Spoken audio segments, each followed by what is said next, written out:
नदियां। Drainage system of Rajasthan. Drainage system of Rajasthan. साथियों, नदियां, नदियों के चैप्टर से भी हमेशा क्वेश्चन आते हैं और स्टूडेंट को इस चैप्टर को लेके बड़ा फोबिया रहता है, लेकिन मैंने इस चैप्टर को 6-7 घंटे पढ़ाया तो विद्यार्थियों को बहुत अच्छा लगने लग गया है। देखेंगे अब तुम्हें भी अच्छा लगेगा। है मोस्टली ये क्वेश्चन पूछ लेता है दाईं ओर से कौन सी नदी मिलती है, बाईं ओर से, ऐसे भी क्वेश्चन पूछ लेता है। लिखो अनुच्छेद 262। अनुच्छेद 262, आर्टिकल 262, अंतर्राज्य नदियों के जल बंटवारे को लेके विवाद है। भारत का सबसे बड़ा नदी जल विवाद कावेरी नदी जल विवाद है। तो अनुच्छेद 262 अंतर्राज्य नदी जल बंटवारे को लेकर, अंतर्राज्य नदी जल बंटवारे को लेकर गठित किया गया, अंतर्राज्य नदी जल बंटवारे को लेकर गठित किया गया अनुच्छेद है, अनुच्छेद है। भारत का सबसे बड़ा नदी जल विवाद कावेरी नदी जल विवाद, जो कर्नाटक, केरल व तमिलनाडु तथा पुडुचेरी के बीच बना है। तो ये सेकंड ग्रेड में क्वेश्चन पूछा था। एक नया अनुच्छेद बनाया गया है नदी जल बंटवारे को लेकर। ठीक। दूसरा है अमृत क्रांति। याद है ना अमृत क्रांति? मैंने कहा था अमृत क्रांति ये सेतु चलाई गई नदियों को जोड़ने। तो अमृत क्रांति का संबंध किससे है?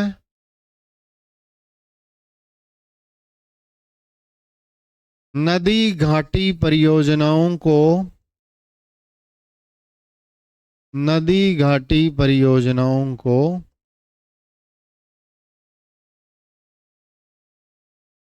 जोड़ने हेतु है।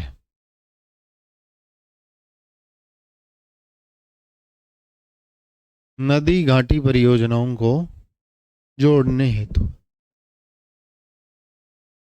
सर्वाधिक नदियों वाला जिला कौन सा है राजस्थान में? सर्वाधिक नदियों वाला जिला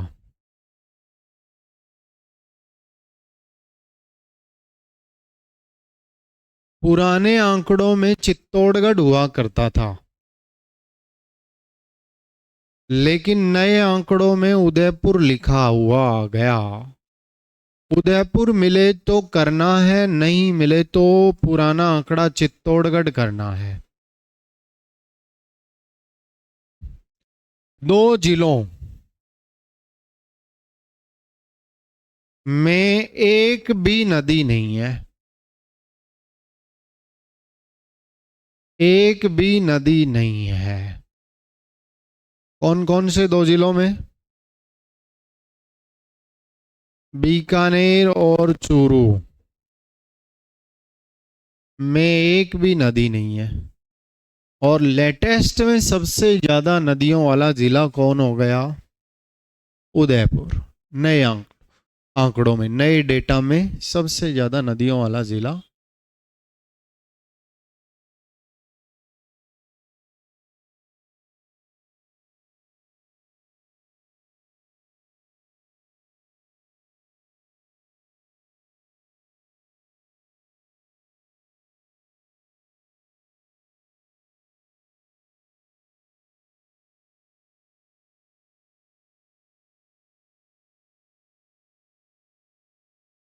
संभाग कई जिलों से मिलकर बना होता है। सर्वाधिक नदियों वाला संभाग कौन सा है?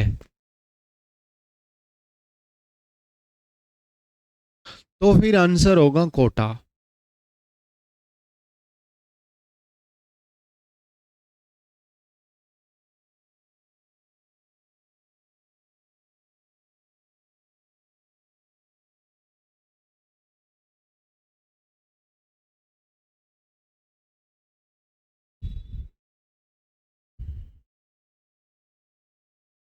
राजस्थान के 2 जिलों में एक भी नदी नहीं है, बीकानेर और चूरू।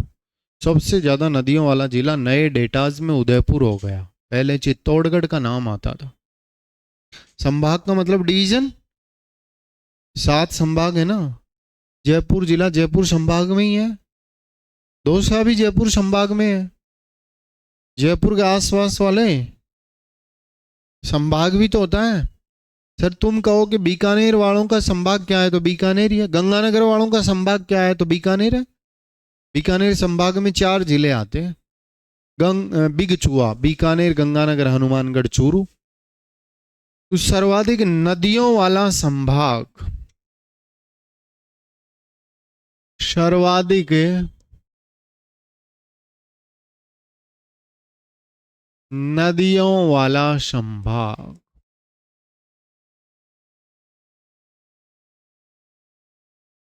कोटा। कोटा संभाग में नदियां ज्यादा हैं। हाँ भाई, बीकानेर जिले में एक भी नदी नहीं है, लेकिन बीकानेर संभाग में एक नदी है, घग्गर, और बीकानेर संभाग के 2 जिलों में बहती है, गंगानगर और हनुमानगढ़। तो बोलो न्यूनतम नदियों वाला संभाग बीकानेर। बोलो बीकानेर जिले में एक भी नदी नहीं थी, लेकिन संभाग में तो एक नदी है ना, कौन सी? घग्गर। अपवाह तंत्र क्या होता है? एक शब्द आया अपवाह तंत्र, ध्यान दो भाई।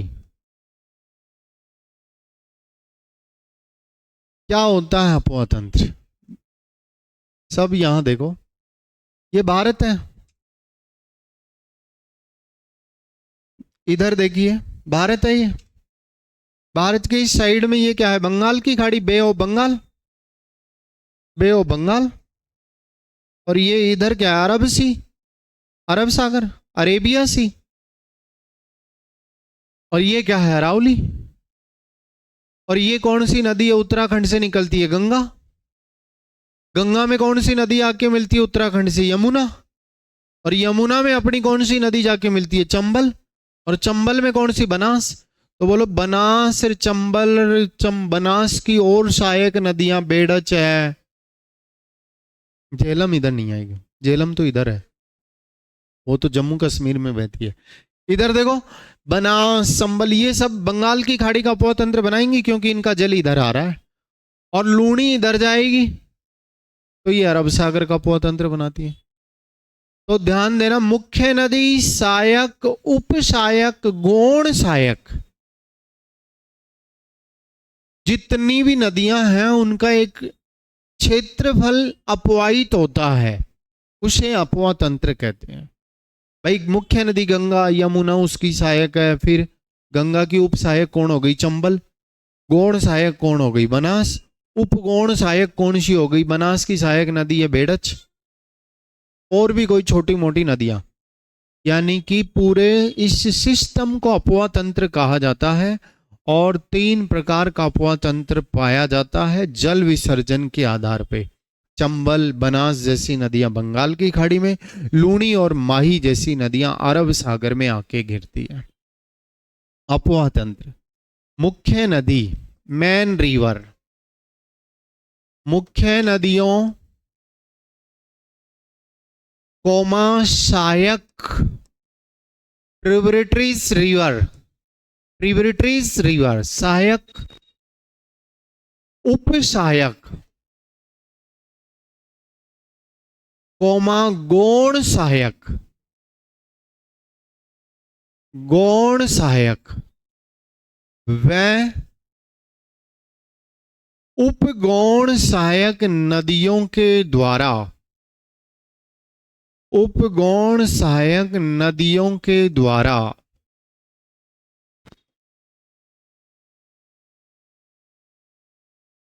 बहाकर लाए गए क्षेत्रफल को, बहाकर लाए गए क्षेत्रफल को क्या कहते हैं? अपवाह तंत्र कहते हैं। और एक पटवारी 2016 में एक क्वेश्चन आया, जो क्वेश्चन डिलीट हो गया क्योंकि वो क्वेश्चन गलत था। ये था वो क्वेश्चन। राजस्थान में अपवाह तंत्र की दृष्टि से, अपवाह तंत्र की दृष्टि से नदियों का अवरोही क्रम सबसे बड़ा अपवाह तंत्र बनाती है, ट्रिक्स है BLCM। BLCM सबसे बड़ा अपवाह तंत्र बनाने वाली नदी कौन सी है? बनास। L यानी लूणी, C यानी चंबल। बनास, लूणी, चंबल और माही। पटवारी में आया था BLCM, लेकिन ये किसी भी ऑप्शन में ये सीरियल मैच नहीं था, अतः उस क्वेश्चन को डिलीट माना गया। सबसे बड़ा अपवाह तंत्र बनाने वाली नदी बनास है।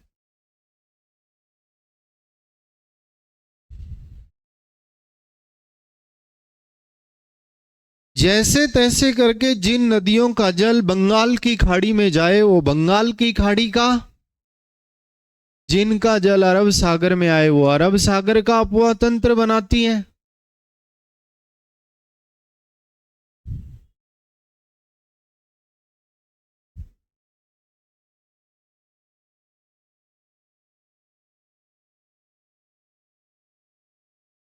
और ऐसी नदी जो रेगिस्तान में सूखे के कारण बहते बहते विलुप्त हो जाएं, वो इंटरनल ड्रेनेज की नदियां होती हैं, आंतरिक अपवाह तंत्र की नदियां होती हैं। हेडिंग लगाइए, अपवाह तंत्र के प्रकार,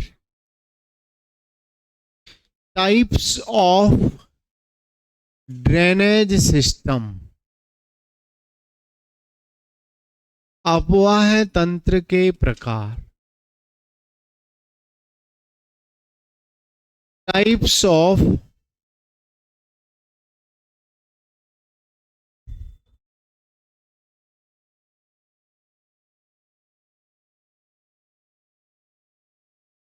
ड्रेनेज सिस्टम।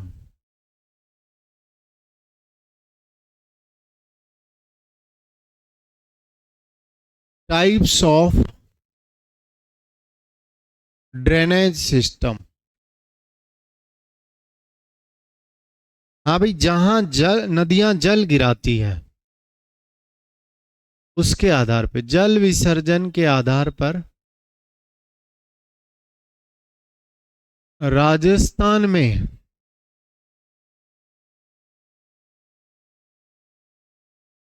राजस्थान में 3 प्रकार का अपवाह तंत्र पाया जाता है। 3 प्रकार का अपवाह तंत्र पाया जाता है। अरब सागर, बंगाल की खाड़ी और आंतरिक अपवाह तंत्र। ध्यान दो भाई, सब यहां देखेंगे एक बार।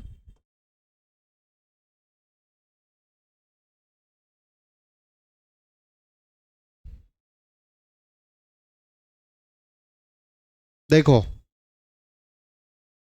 3 प्रकार का अपवाह तंत्र पाया जाता है। पहला कौन सा है? अरब सागर।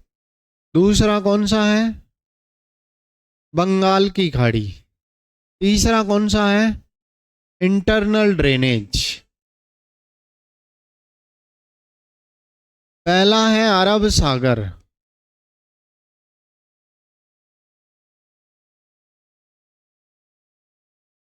दूसरा है अरब सागर का अपवा तंत्र 17.4% बनता है राजस्थान में। और दूसरा बंगाल की खाड़ी। किताबों में अलग अलग डेटा लिखा हुआ मिलेगा, ये बिल्कुल सही है, ये 100 योग होगा इनका। किताब वाले तो ऐसे ही कई तो गंद फैला रखे हैं। बंगाल की खाड़ी का अपवा तंत्र है 22.4 और तीसरा है आंतरिक अपवा तंत्र। ऐसी नदी जो अपना जल किसी खाड़ी या सागर में ना गिराती हो, वो आंतरिक प्रवाह की नदी होती है। राजस्थान में आंतरिक अपवा तंत्र 60.2% बनता है, यानी कि सर्वाधिक बनता है। सर्वाधिक कौन सा अपवा तंत्र बनता है राजस्थान में? आंतरिक। बोलिए। अरब सागर की ओर जाने वाली बड़ी नदी लूणी और उसकी सहायक माही और उसकी सहायक। अपने आप ही क्लियर हो जाएगा, अभी पढ़ेंगे तब। पहला क्वेश्चन देगा, इधर देखो, अरे इधर देखो, कौन सी नदी अरब सागर की ओर नहीं जाती? सूकड़ी, ध्यान दो, माही, जवाई अरब सागर का अपवा तंत्र नहीं बनाती। उत्तर बोलो, यानी कि बंगाल की खाड़ी का बनाती है। नहीं पता सर। सूकड़ी लूणी की सहायक है, यानी कि अरब सागर में जाएगी। माही जा ही रही है। जवाई किसकी सहायक है? लूणी की। जवाई भी लूणी की सहायक है। ये तीनों अरब सागर में जाएंगी। काली सिंध चंबल की सहायक है, यानी कि काली सिंध का जल बंगाल की खाड़ी में जाएगा। माही के बाद में 3 नंबर पे गुजरात से बहके और एक नदी जाती है, उदयपुर से निकलती है, साबरमती। एक पश्चिमी बनास। पश्चिमी बनास अलग है, बनास अलग है। इधर है चंबल। अभी पश्चिमी बनास नदी तो अरब सागर में जाके गिरती है, और केवल बनास कह दे तो फिर इधर आती है। बनास संबल की सहायक है। बाणगंगा नदी, ये 3 नदियां बंगाल की खाड़ी में जाके गिरती है। और अंत्य प्रवाह की नदियां कौन कौन सी हैं? घग्गर, कांतली, याद आ रहा है? साबी, रूपारेल। भरतपुर वाले रूपारेल नदी को लसावरी नदी कहते हैं। हाँ, ये रेगिस्तान में बहते बहते विलुप्त होने वाली नदी है, ध्यान दो। 5 नंबर पे कांकनेय, कांकनेय नदी, कांकनेय, कांकनेय को मसूरदी नदी भी कहते हैं। 5, 6, 7, 8, 9 अलग कलर में लिख रहा हूं। मैंथा नदी, एक बार देखो भैया बोर्ड के ऊपर, बाद में लिखना। मैंथा नदी, मैंथा है ये, मैंथा, ये भी आंतरिक प्रवाह की नदी है, मैंथा।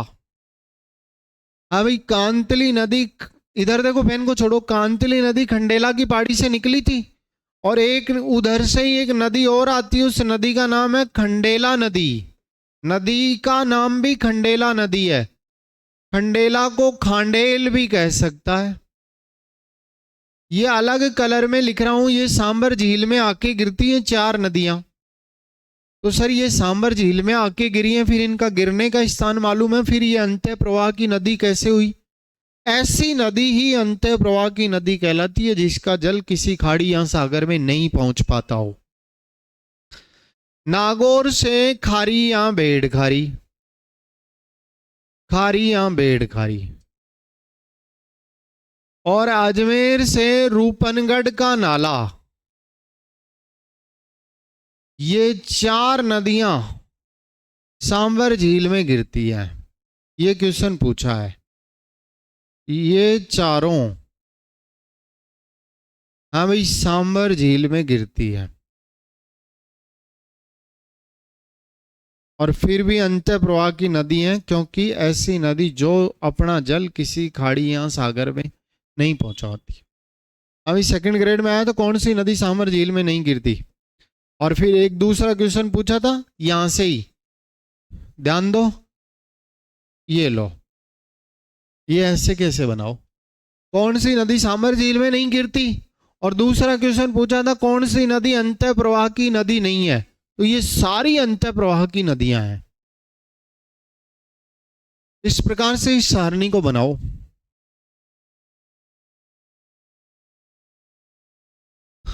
अरब सागर का अपवा तंत्र में पहली नदी पढ़ेंगे लूणी, बांध वांध सारे पढ़ेंगे।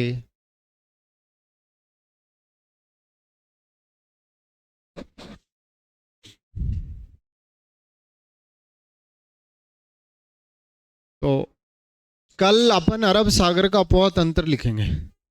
सांबर में सर्वाधिक जल या लवण गिराने वाली नदी मैंथा है, ये बात और लिख लेना नीचे। सांबर में सर्वाधिक लवण है, या जल भी कह सकता है, जल गिराने वाली नदी। सांबर खारे पानी की झील है ना। सांबर में सबसे ज्यादा जल गिराने वाली नदी कौन सी है? लवण गिराने वाली नदी मैंथा है। ठीक है, बाकी की चर्चा कल के एपिसोड में करेंगे।